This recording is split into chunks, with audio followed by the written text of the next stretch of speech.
नमस्कार, मैं हूं आपके साथ इश्तियाक अहमद और आप देख रहे हैं आर्यन न्यूज। बुलेटिन की शुरुआत करेंगे इस वक्त बड़ी और अहम खबर से, जो कि दिल्ली कैंट मामले को लेकर हाई कोर्ट में सुनवाई। इस वक्त की बड़ी और अहम खबर, राहुल गांधी के खिलाफ केस करने की भी मांग की जा रही है। इस वक्त की बड़ी और अहम खबर, जहां पर दिल्ली हाई कोर्ट में आज मामले की सुनवाई टली, राहुल का ट्विटर अकाउंट भी किया गया लॉक।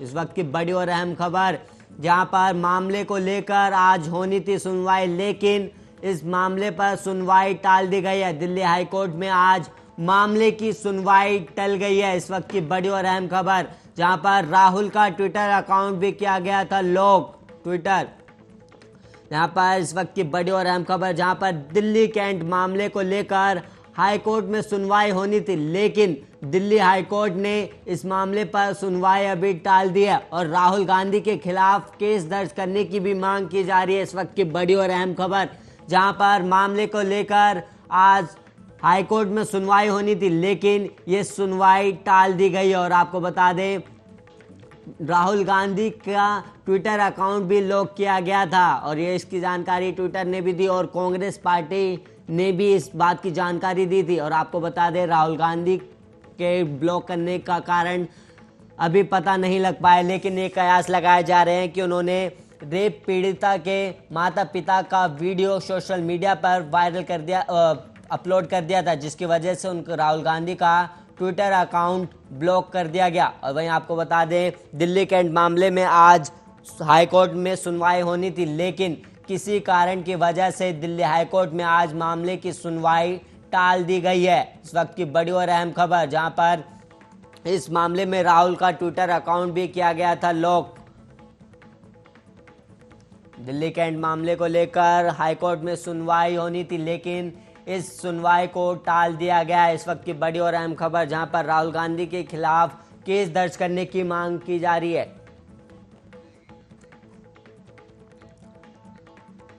और वहीं इस वक्त एक और बड़ी खबर सामने आ रही है, जो कि प्रयागराज से है। हड्डियों के दर्जनों गांव तक पहुंचा बाढ़ का पानी। हंडिया के दर्जनों गांव में पानी पहुंचा। इस वक्त की बड़ी और अहम खबर, बाढ़ के पानी से सैकड़ों बीघा खेत हुए जलमग्न, किसानों की फसल हुई नष्ट और किसान इस बाढ़ से परेशान है। इस वक्त की बड़ी और अहम खबर, जो कि प्रयागराज से आ रही है, जहां पर रोड पर लोगों का आवागमन भी बाधित हो गया है।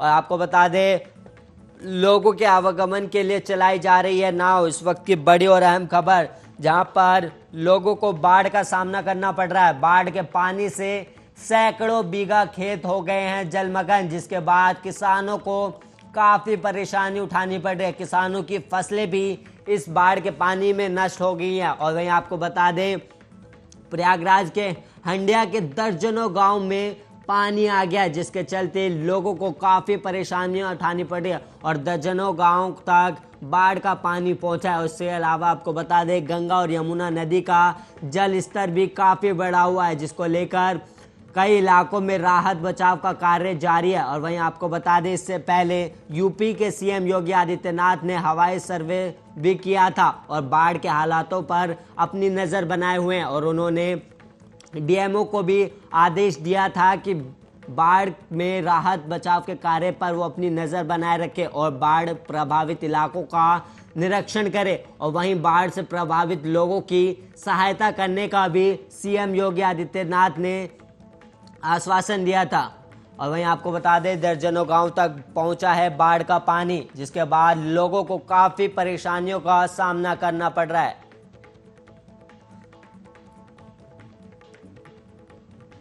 और वहीं कोरोना की दूसरी लहर जब अपने चरम पर थी, तब पूरे देश में हाहाकार मचा था। उस दौरान सबसे ज्यादा दिक्कत ऑक्सीजन की कमी को लेकर हुई थी और ऑक्सीजन की कमी की वजह से कई जानें भी गई। लेकिन सरकार ने ऐसे किसी भी आंकड़े से इनकार कर दिया कि ऑक्सीजन की कमी का मुद्दा हाल ही में संसद में भी उठा था। विपक्ष ने इस मुद्दे पर सरकार को जमकर घेरा था। इसके बाद केंद्र ने ऐसे मौतों पर राज्यों से आंकड़ा मांगा और अब 13 राज्यों ने केंद्र सरकार को रिपोर्ट भेजी है। इनमें से 12 राज्यों ने भी साफ इनकार कर दिया है कि उनके यहाँ ऑक्सीजन की कमी से कोई मौत नहीं हुई। इनमें महाराष्ट्र भी शामिल है। और वहीं सिर्फ पंजाब ने 4 संदिग्ध मौत की बात मानी। और वहीं केंद्रीय स्वास्थ्य मंत्रालय में संयुक्त सचिव लव अग्रवाल ने कहा कि जब संसद में ये प्रश्न उठाया गया था, तब राज्यों से स्पष्ट तौर पर ये प्रश्न पूछा गया और अब तक प्राप्त रिपोर्टों के मुताबिक केवल एक राज्य ने संदिग्ध मौत का जिक्र किया है और किसी भी अन्य राज्य ने अब तक नहीं कहा है कि ऑक्सीजन की कमी से मौतें हुई हैं।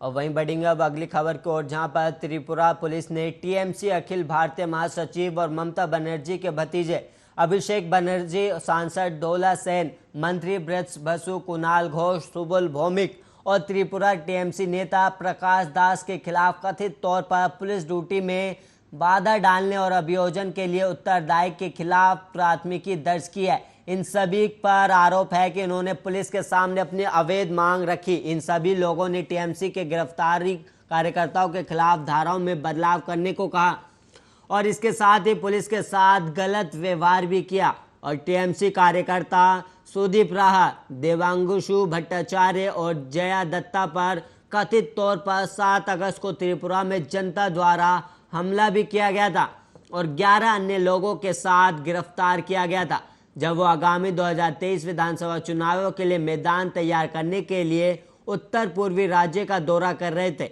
और 11 और लोगों के साथ तीनों को भी शाम 7 बजे के बाद यात्रा करने के आरोप में गिरफ्तार किया था। कोविड-19 के नियमों का उल्लंघन करते हुए महामारी के आलोक में त्रिपुरा ने शाम 7 बजे से 10 घंटे का रात का कर्फ्यू लगा दिया है। टीएमसी के सभी नेताओं को जमानत दे दी गई है।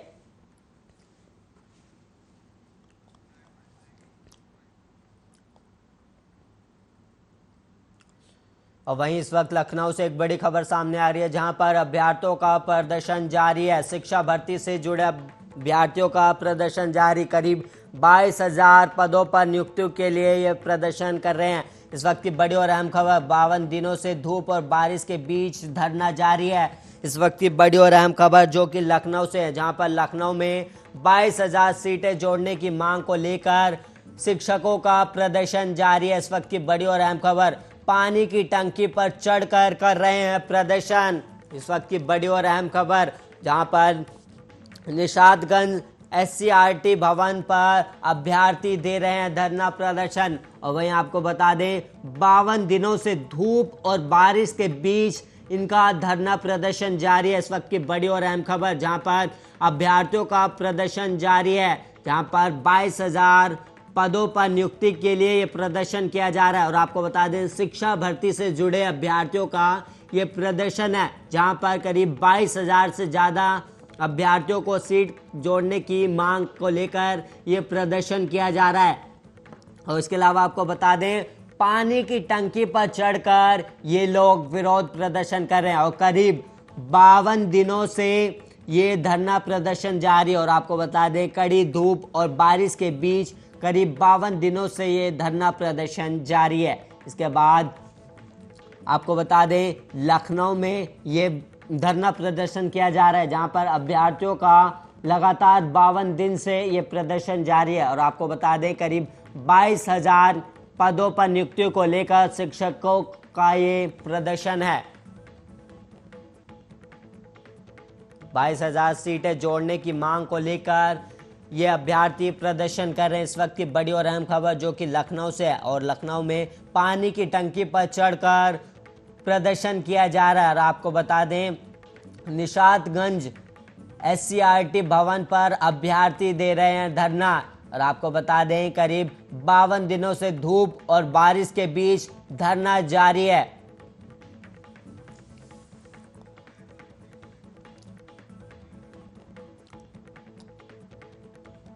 उत्तराखंड हाईकोर्ट ने राज्य सरकार को हरिद्वार में आयोजित कुंभ के दौरान कोरोना वायरस की कथित फर्जी जांच घोटाले पर अपना रुख साफ करने के निर्देश दिए। उच्च न्यायालय के न्यायमूर्ति आरसी कुल्बे की एकल पीठ ने यह निर्देश मामले में मुख्य अभियुक्तों में से एक कॉर्पोरेट शरण पंथ और मलिका पंथ द्वारा गिरफ्तारी से संरक्षण प्रदान करने का आग्रह करने वाली याचिका पर सुनवाई के दौरान दिए। याचिकाकर्ताओं ने यह दावा करते हुए अदालत का दरवाजा खटखटाया है कि पुलिस उन्हें गिरफ्तार करने वाली है, जबकि वे जांच में पूरा सहयोग कर रहे हैं। और वहीं याचिकाकर्ताओं ने दावा किया है कि वे मामले के जांच अधिकारी के सामने अब तक 5 बार पेश हो चुके हैं और कानून के हिसाब से उन्हें गिरफ्तारी से सुरक्षा दी जा सकती है। और वहीं शरद पंत और मलिका पंत ने उच्च न्यायालय में एक याचिका दायर कर कहा था कि मैक्स कॉरपोरेट सर्विसेज सेवा प्रदाता है और जांच और आंकड़े भर जाने के दौरान मैक्स कॉरपोरेट का कोई कर्मचारी मौजूद नहीं था और सभी जांचें और आंकड़े भरने का काम स्थानीय स्वास्थ्य विभाग के अधिकारियों की सीधी निगरानी में हुआ था। और उन्होंने ये भी दावा किया कि कुंभ में स्थापित जांच स्टॉलों को भी मौके पर मौजूद सरकारी अधिकारियों से सीधे अनुमति और मंजूरी मिली थी।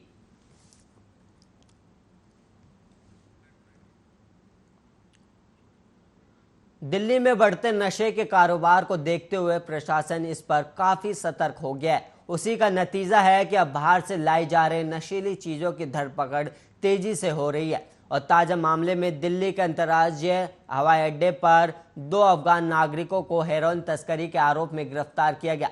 सीमा शुल्क विभाग ने एक बयान में मंगलवार को बताया कि दोनों के पास से 53 करोड़ रुपए की हेरोइन बरामद की गई। हेरोइन का शैम्पू और हेयर कलर की बोतलों में छिपा कर रखा गया था। दोनों को रविवार को दुबई के रास्ते तेहरान से आने के बाद यहां रोका गया और बयान में कहा गया कि पूछताछ के दौरान दोनों ने अपना अपराध स्वीकार कर लिया और हेरोइन को जब्त कर आरोपियों को गिरफ्तार कर लिया गया। और वहीं इसके अलावा आपको बता दें कि इससे पहले रविवार 8 अगस्त को लगभग रात 2 बजे मुंबई छत्रपति शिवाजी महाराज हवाई अड्डे पर नारकोटिक्स कंट्रोल ब्यूरो की टीम ने ड्रग्स की बड़ी खेप को पकड़ा था। और इस मामले में मुंबई में नारकोटिक्स कंट्रोल ब्यूरो ने एक ऐसे अफ्रीकी देश मोजाम्बिक के नागरिक को गिरफ्तार किया जो अपने साथ 10 करोड़ की कीमत का ड्रग्स अपने पेट में छिपाकर भारत ला रहा था।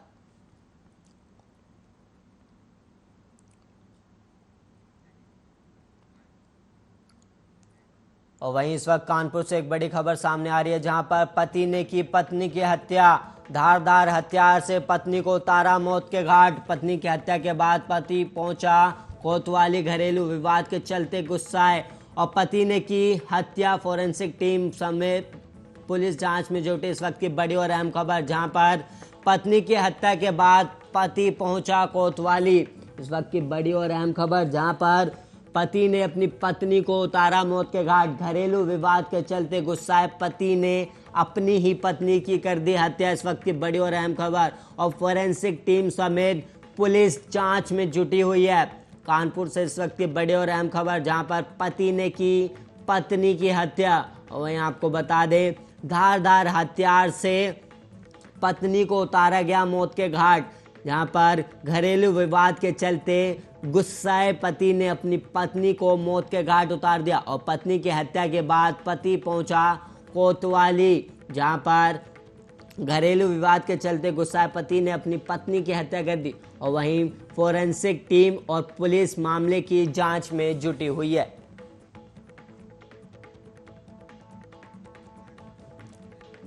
संसद के मानसून सत्र की कार्रवाई सुचारू रूप से नहीं चल पाई और आज लोकसभा अनिश्चितकाल के लिए स्थगित भी हो गई। दरअसल विपक्ष पेगासस जासूसी कांड, कृषि कानून, बेरोजगारी, महंगाई के मुद्दे पर लगातार सरकार को घेरता रहा। संसद में हंगामा होता रहा, जिसके कारण कार्रवाई सुचारू रूप से नहीं चल पाई। लोकसभा अध्यक्ष ओम बिरला ने कहा कि सत्र में कार्रवाई अपेक्षाओं के अनुरूप नहीं हुई। नियंत्रण व्यवधान के कारण महज 22% उत्पादकता रही और सत्र के दौरान संविधान के 127वें संशोधन विधेयक सहित कुल 22 विधेयक पारित किए गए और 66 प्रश्नों के मौखिक उत्तर दिए गए। सदस्यों ने नियम 377 के अधीन 331 मामले उठाए। इस बार 21 घंटे 14 मिनट काम हुआ और 96 घंटे में से कुल 74 घंटे और 46 मिनट काम नहीं हो पाया। 20 विधेयक पारित हुए और केंद्रीय मंत्री अनुराग ठाकुर ने विपक्ष पर निशाना साधते हुए कहा कि जो पार्टी 2 वर्ष तक अपना अध्यक्ष ना चुन पाए, जिसके सांसद अपने ही सरकार बिल फाड़ दे, जो पार्टी सदन ना चलने दे, जो सड़क पर भी करने में लोग शर्म महसूस करते हैं, वो सदन में क्या किया जाए। सोचिए लोकतंत्र को कितना शर्मसार करने का काम किया जा रहा है। देश की जनता ने जिन्हें सांसद बनाकर भेजा, अपने मुद्दे उठाने के लिए वे फाइलें फेंके और हंगामा करें और करोड़ों रुपए सदन चलाने के लिए खर्च किए जाते हैं, लेकिन जब चर्चा होती है तो ये लोग भाग नहीं लेते। कल जो राज्यसभा में हुआ, पहले मंत्री जी का बयान फाड़ दिया गया, फिर टेबल पर चढ़कर राज्यसभा अध्यक्ष की चेयर पर फाइल फेंकी गई और ये शर्मनाक है, अनुराग ठाकुर ने विपक्ष पर हमला करते हुए कहा है।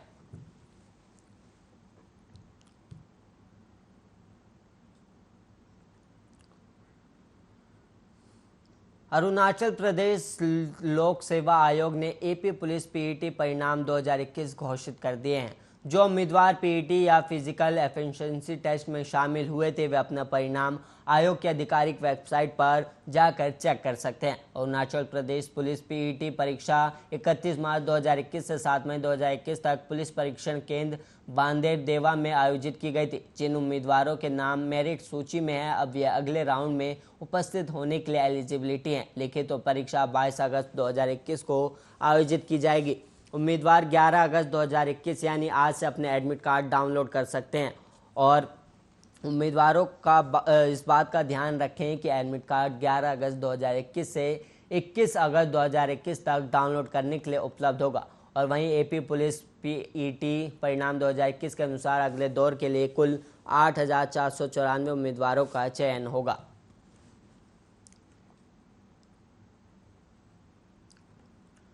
गणेश चतुर्थी के पावन त्योहार को नजदीक आता देख रेलवे ने बड़ा ऐलान किया है। भारतीय रेलवे ने गणेश चतुर्थी को नजदीक आता देख 40 गणेश स्पेशल ट्रेन चलाने का निर्णय लिया। रेलवे द्वारा यह निर्णय गणपति के लिए यात्रा करने वाले यात्रियों की भीड़ को देखते हुए और उनकी सुविधा बढ़ाने के लिए लिया गया है। और रेलवे इन 40 ट्रेनों के परिचालन के पहले 72 ट्रेनों की घोषणा कर चुका था, पर यात्रियों की बढ़ती भीड़ को देखते हुए रेलवे ने 40 और ट्रेनें चलाने का निर्णय लिया और इन ट्रेनों की बुकिंग 7 अगस्त से IRCTC पर शुरू हो चुकी है। रेलवे द्वारा चलाए जा रहे इन 40 गणेश स्पेशल ट्रेनों से यात्रियों को काफ़ी सुविधाएं होंगी और वे गणेश चतुर्थी के शुभ अवसर पर अपने घर सकुशल जा सकेंगे।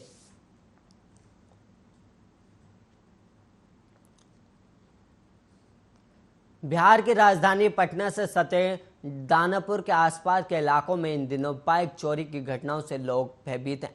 बाजार में कहीं भी गाड़ी खड़ी करने के बाद बाइक चलाने के बाद इसकी वजह है कि बाइक चोरों के आतंक का बढ़ना। और मंगलवार को इस मामले में पुलिस ने बड़ी कार्रवाई करते हुए चोरी की 9 बाइकों के साथ 5 चोरों को गिरफ्तार किया है। और वहीं बताया गया कि दानापुर के दुखन राम DAV पब्लिक स्कूल के पास कुछ लोग इकट्ठा होकर बाइक बेचने की फिराक में थे। चोरी की बाइक बेचने वालों के बारे में पुलिस को सूचना दी जा चुकी थी और कई बार की तरह इस बार चोरों को पुलिस ने आने के बारे में भनक नहीं लगी और वहीं सभी चोरों की बाइक बेचने के चक्कर में थे और पुलिस मौके पर पहुंच गई और गिरफ्तार कर लिया। चोरों को गिरफ्तारी के पुलिस ने इनकी निशानदेही पर अलग अलग जगह छापेमारी की, जिसके बाद चोरी की कुल 9 बाइकों को बरामद किया जा सका और वहीं 12 चोर पुलिस को चकमा देकर मौके से फरार हो गए। उनकी गिरफ्तारी के लिए अभी भी पुलिस कई जगहों पर छापेमारी करी है। इस संबंध में दानापुर थाना के प्रभारी अजित कुमार शाह ने बताया कि ये लोग दानापुर के अलग अलग इलाकों से बाइक चोरी करते थे और फिर इसे बड़े आसानी से शराब माफियाओं के हाथों बेच दिया करते थे। इसकी जानकारी पुलिस को मिली कि ये लोग आज बाइक को डिलीवरी देने वाले थे।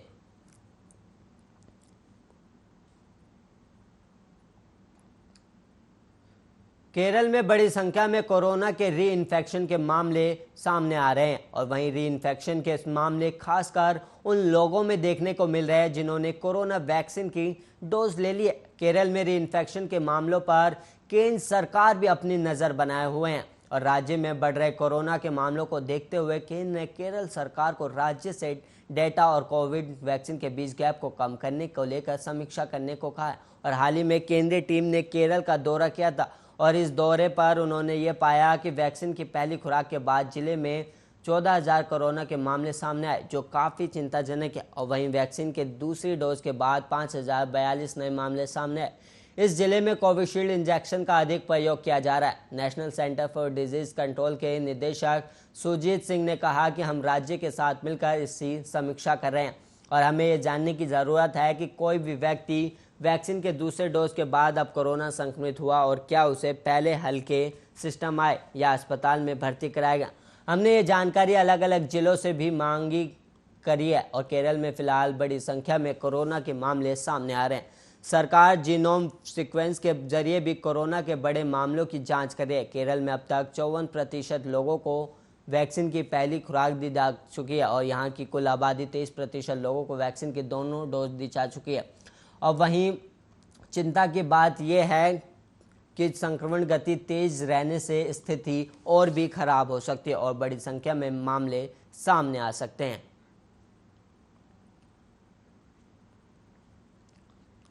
और वहीं 15 अगस्त से पहले जम्मू कश्मीर में पाकिस्तान की बड़ी आतंकी साजिश का खुलासा हुआ है। और वहीं आपको बता दें, जम्मू कश्मीर पुलिस ने दावा किया है कि भारत पाकिस्तान सीमा पर पाकिस्तान ने अपने लॉन्चिंग पैड को दोबारा सक्रिय कर दिया है और इन लॉन्चिंग पैड पर करीब 250 आतंकी जम्मू कश्मीर में घुसने की फिराक में। पाकिस्तान पिछले काफ़ी समय से भारत के खिलाफ ड्रोन वाली साजिश को अंजाम दे रहा है। पंजाब और जम्मू कश्मीर में आए दिन पाकिस्तान ड्रोन भेज रहा है और पाकिस्तान ने आतंक का ड्रोन कंट्रोल रूम भी तैयार किया है। और वहीं ISI ने भारत पाक सीमा के शकरगढ़ इलाके में ड्रोन कंट्रोल रूम है। इसके अलावा पंजाब सीमा के पास भी कंट्रोल रूम बनाए जाने की आशंका जताई है। भारत में ड्रोन हमले के लिए ISI ने अलग से ब्रिगेड तैयार की है। पाकिस्तान ने भारत के खिलाफ फ्लाइंग टेरर का नया मॉड्यूल तैयार किया, जिसका पर्दाफाश अमृतसर में हुई वारदात से हुआ है। अमृतसर में पाकिस्तान सीमा के पास ड्रोन दिखा और ड्रोन से एक बैग गिरा गया था। खबर मिलने पर पुलिस ने पूरे इलाके की छानबीन की और छानबीन में पुलिस को एक संदिग्ध बैग बरामद हुआ। बैग विस्फोटक और गोला बारूद से भरा हुआ था। और वहीं इसी के साथ इस बुलेटिन में इतना ही। ऐसे ही देश और दुनिया की तमाम खबरों के लिए आप देखते रहिए आर्य न्यूज़।